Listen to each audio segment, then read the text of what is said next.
Greek manuscript Bibles in the world, this priceless treasure is known as the Codex Sinaiticus. Why don't we see a Bible based solely upon the Sinaiticus? Codex Sinaiticus is missing 12 entire books. Ancient secrets hidden for 2 millennia have been unearthed. Lost gospels, forgotten apostles, secret symbols, and suppressed beliefs, all waiting to be rediscovered. These shocking truths about Christianity's past will shake the foundations of what you thought you knew.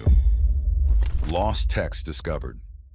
It's always an amazing moment to open this manuscript and to look at the work of scribes that were working so long ago.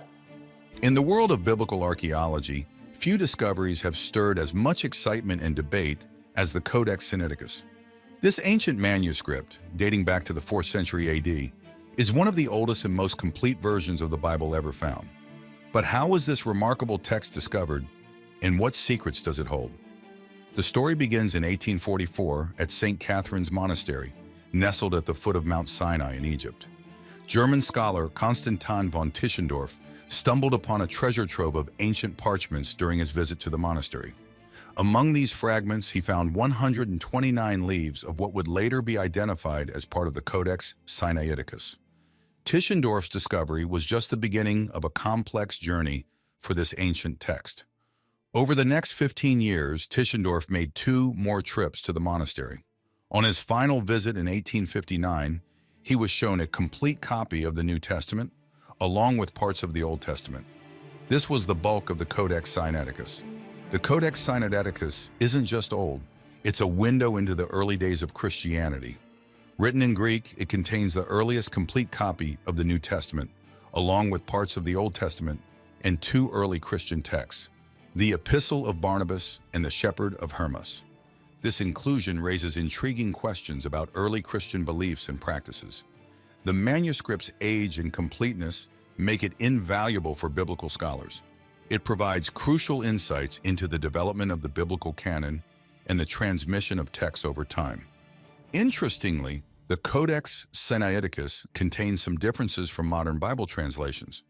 For example, it includes the longer ending of Mark's Gospel, but marks it as questionable. Today, the Codex Sinaiticus is split between 4 institutions: the British Library, Leipzig University Library, the National Library of Russia, and St. Catherine's Monastery. In 2009, the Codex Sinaiticus project completed a full digital reunification of the manuscript, making it accessible to scholars and the public worldwide. Modern technology has allowed researchers to look deeper into the secrets of the Codex.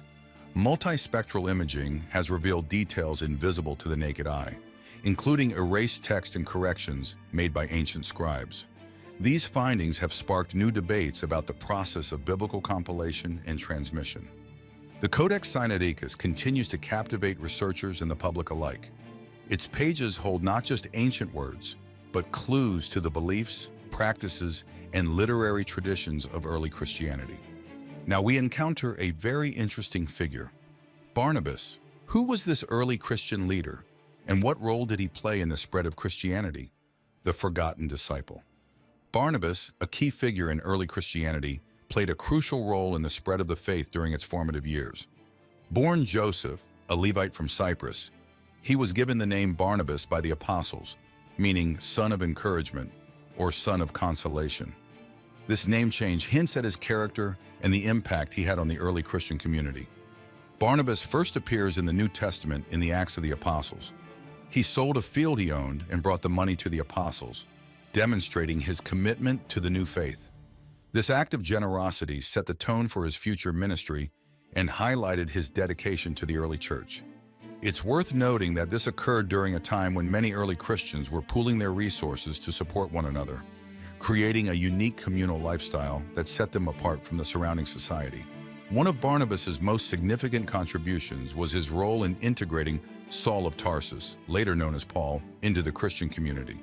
After Saul's dramatic conversion on the road to Damascus, many Christians were wary of him due to his history of persecuting believers. Barnabas, however, vouched for Saul and introduced him to the apostles in Jerusalem. This act of faith and reconciliation was pivotal in Paul's acceptance and his subsequent missionary work. The trust Barnabas placed in Paul speaks volumes about his character. It demonstrates not only his ability to see potential in others, but also his willingness to take risks for the sake of the gospel. This trait would serve him well in his future missionary endeavors, where he often had to navigate complex social and cultural situations. Barnabas and Paul became missionary partners, embarking on what is known as the first missionary journey. They traveled to Cyprus and various cities in Asia Minor, preaching the gospel and establishing new Christian communities. Their work was groundbreaking, as they focused on spreading Christianity beyond its Jewish roots to Gentile populations. This approach wasn't without controversy, though. Their journey took them to several important cities, including Antioch, Iconium, and Lystra. In each place, they typically began by preaching in the local synagogues, reaching out to the Jewish community first.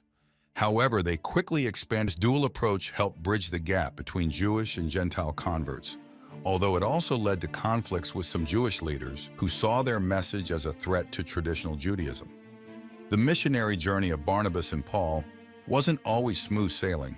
In Lystra, they were first hailed as gods, with the locals believing Barnabas to be Zeus and Paul to be Hermes. This misunderstanding highlights the cultural challenges they faced in communicating their message across different belief systems. Later, however, they faced violent opposition and Paul was stoned. Despite these challenges, they persevered, strengthening the faith of new converts and appointing elders in the churches they established. Barnabas's influence extended beyond his missionary work. He was present at the Council of Jerusalem, a pivotal meeting where early church leaders debated the requirements for Gentile converts. Barnabas, along with Paul, argued against imposing Jewish law on Gentile Christians, a stance that significantly shaped the future of Christianity as a universal religion. This council, which likely took place around 50 AD, was a turning point in early Christian history, effectively opening the doors of the church to Gentiles without requiring them to first become Jewish proselytes. The decision reached at the Council of Jerusalem was not without its detractors. Some Jewish Christians, known as Judaizers, continued to insist that Gentile converts should follow Jewish law. Barnabas and Paul found themselves at the forefront of this theological debate, defending the principle of salvation by faith alone. Their stance was crucial in shaping Christianity's identity as a distinct faith rather than a sect of Judaism.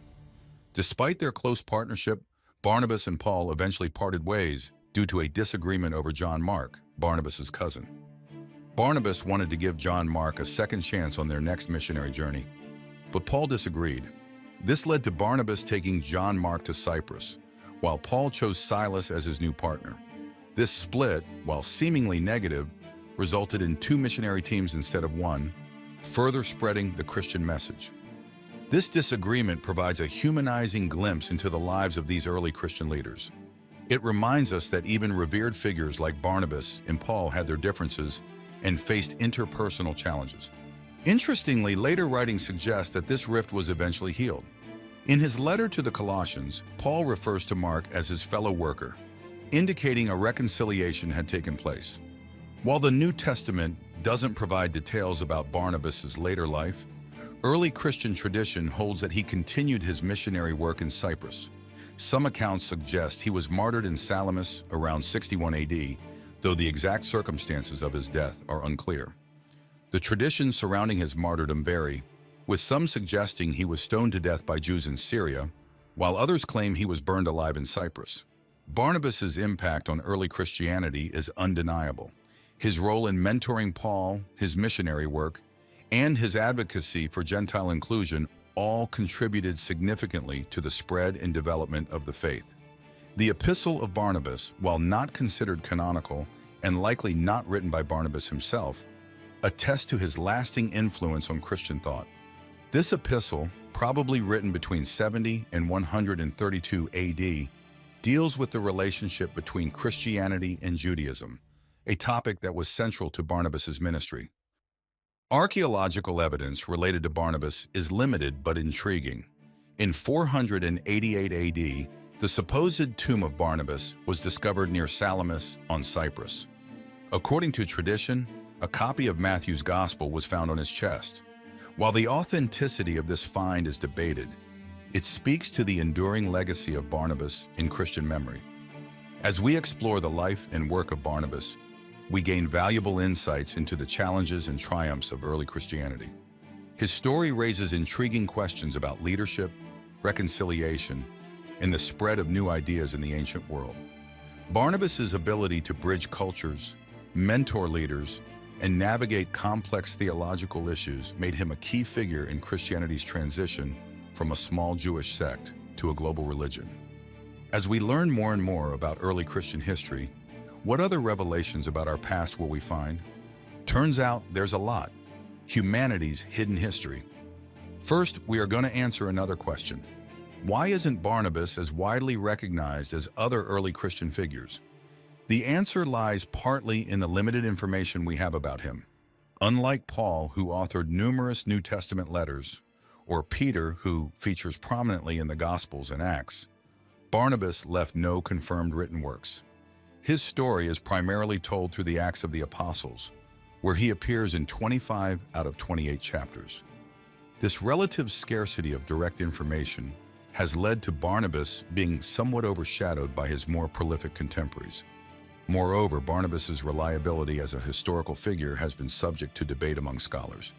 This isn't because of doubts about his existence or importance, but rather due to the nature of our sources.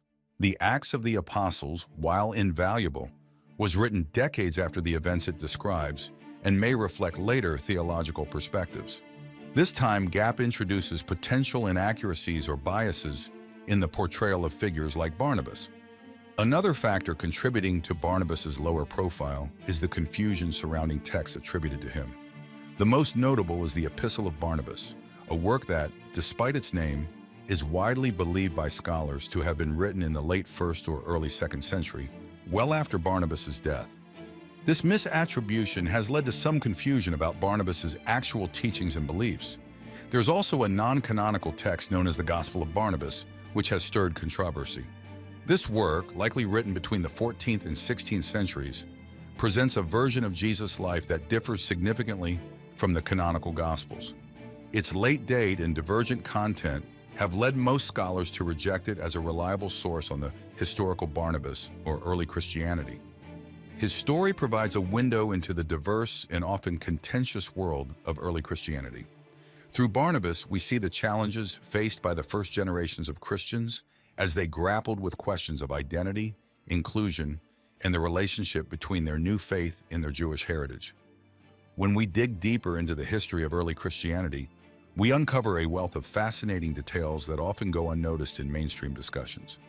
These lesser-known aspects of Christian history can shed new light on the religion's development and the diverse beliefs of its early adherents. One intriguing area of study is the variety of Gospels that existed in early Christianity but didn't make it into the official canon. For instance, the Gospel of Thomas, discovered in 1945 as part of the Nag Hammadi Library in Egypt, contains 114 sayings attributed to Jesus. Unlike the canonical Gospels, it doesn't include a narrative of Jesus' life. This belief contrasts sharply with the Orthodox view that Jesus was both fully human and fully divine. The existence of such divergent beliefs raises questions about how Christian doctrine developed and became standardized over time. Another intriguing aspect of early Christianity is the role of women leaders. While often overlooked, there's evidence that women played significant roles in the early church. Priscilla, mentioned in the New Testament, is described as teaching alongside her husband. In Romans 16, Paul greets several women and refers to Junia as outstanding among the apostles. These references suggest a more egalitarian structure in some early Christian communities than is often assumed. The practice of Christianity in the Roman Empire before its legalization is another area rich with lesser-known details. Christians often met in house churches, using everyday homes as places of worship. This practice not only helped them avoid persecution, but also fostered a sense of community and intimacy that was lost when Christianity became the official religion of the Roman Empire in the 4th century. Early Christian art provides another window into the secrets of early Christianity. The catacombs of Rome, for instance, contain some of the earliest known Christian art. These images often use symbolism that might be unfamiliar to modern Christians. such as depicting Jesus as a fish or as the Good Shepherd. The development of the Christian canon is itself a fascinating process, often overlooked in popular discussions. The New Testament, as we know it today, wasn't finalized until several centuries after Jesus' death. The Muratorian fragment. This list dates back to about 170 AD, but the list was only discovered in the year 1700 in the Ambrosian Library in Milan by Lodovico Antonio Muratori. The Muratorian fragment, dating to the late 2nd century, provides one of the earliest known lists of New Testament books, but it differs from the modern canon. This long process of canonization raises questions about how certain texts were chosen for inclusion while others were left out. Early Christianity also had interesting interactions with other religions and philosophies. For example, some early Christian thinkers incorporated elements of Greek philosophy into their theology. The concept of the Logos, prominent in the Gospel of John, has roots in both Jewish wisdom literature and Greek philosophical thought. As we uncover these lesser-known aspects of early Christianity, we're left with a picture of a diverse, complex, and evolving religious movement. These secrets challenge simplistic narratives about Christian history and invite us to reconsider our understanding of this influential religion. The final question now is, how might our understanding of modern Christianity change if these lesser-known aspects were more widely recognized? Decoding the prophecies. One area of ongoing debate among scholars is the historical Jesus. While the existence of Jesus as a historical figure is generally accepted by most scholars, the details of his life and teachings remain subjects of intense study and discussion. For instance, some scholars argue that Jesus was primarily a Jewish apocalyptic preacher, expecting the imminent end of the world and the establishment of God's kingdom on earth. This view, popularized by scholars like Bart Ehrman, contrasts with the image of Jesus as a teacher of timeless moral wisdom that many modern Christians hold. The development of Christian doctrine is another area where historical study reveals surprising complexities. For example, the concept of the Trinity, central to most modern Christian denominations, was not fully formulated until several centuries after Jesus' death. The Council of Nicaea in 325 CE played a crucial role in establishing the doctrine, but debates about the nature of Jesus' divinity continued long after.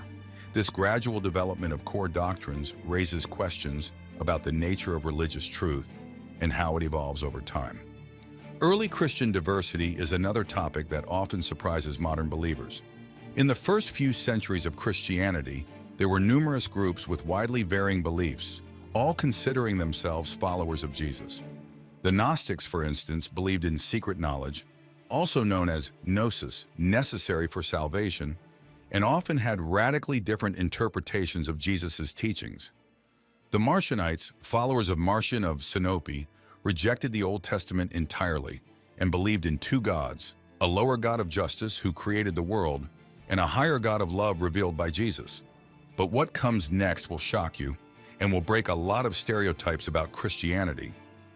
The role of women in early Christianity is another area where historical study challenges many common assumptions. While the leadership of the church quickly became male-dominated, there's evidence that women played significant roles in the early Jesus movement. Some scholars like Elaine Pagels have argued that certain Gnostic texts, such as the Gospel of Mary, suggest a tradition where women were seen as capable of receiving divine revelation and acting as spiritual leaders.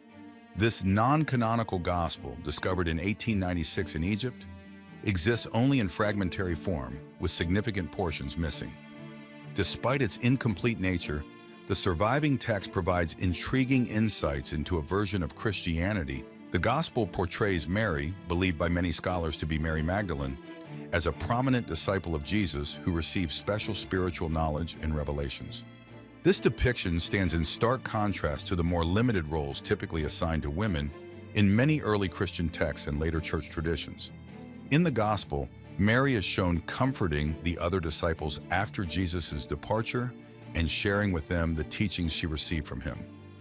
This representation of Mary as a spiritual leader and teacher challenges long-held assumptions about gender roles in early Christianity. It suggests that some early Christian communities may have been more egalitarian in their approach to leadership and spiritual authority than previously thought.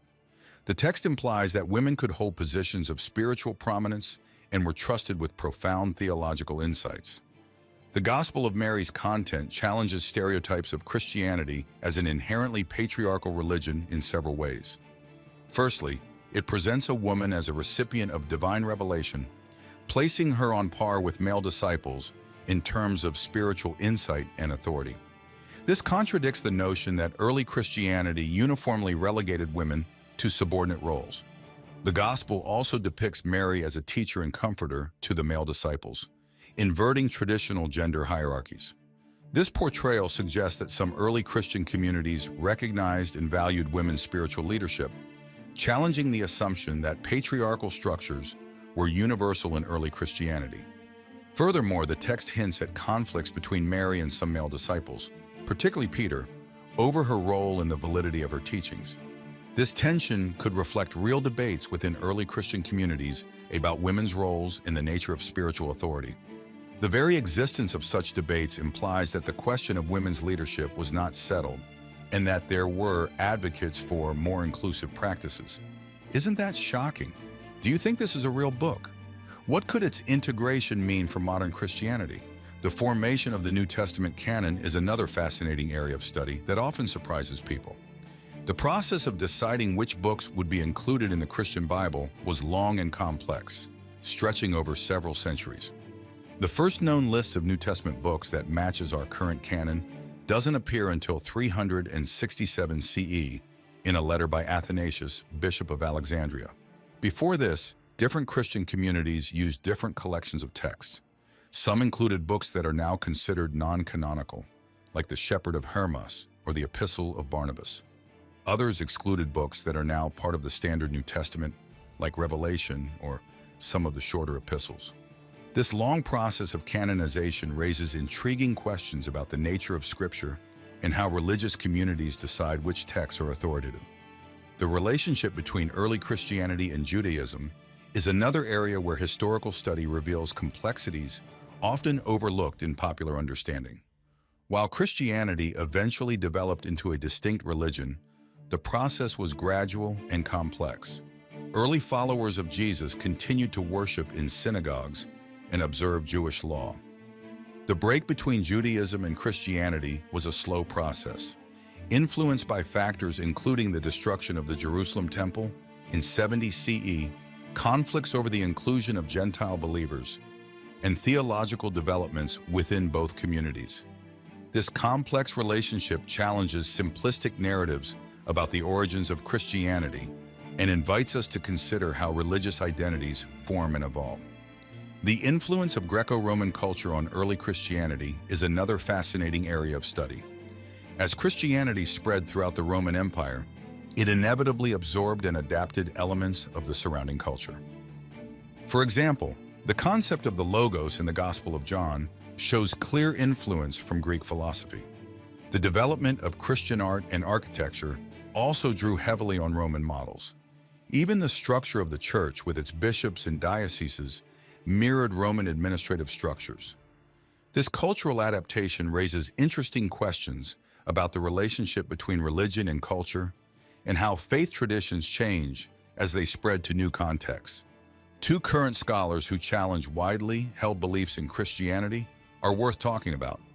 Dr. Francesca Stavrakopoulou, professor of Hebrew Bible and ancient religion at the University of Exeter, has questioned traditional understandings of monotheism in ancient Israel, arguing that early Israelite religion was polytheistic. Her work challenges common assumptions about the origins of Jewish and Christian monotheism. Another scholar, Dr. Bart Ehrman, James A. Gray, distinguished professor at the University of North Carolina at Chapel Hill, has written extensively on the historical Jesus and the development of early Christian texts. His work often challenges traditional Christian understandings of biblical inerrancy and the historical reliability of the New Testament. Of course, these historical insights don't necessarily negate faith, but they do invite us to engage with it in a more nuanced and historically informed way. They remind us that religions are complex, evolving phenomena shaped by historical and cultural forces, as well as by spiritual experiences in divine revelation. Now, as you're left to reflect on these deep questions about Christianity, how do you think it affects your worldview?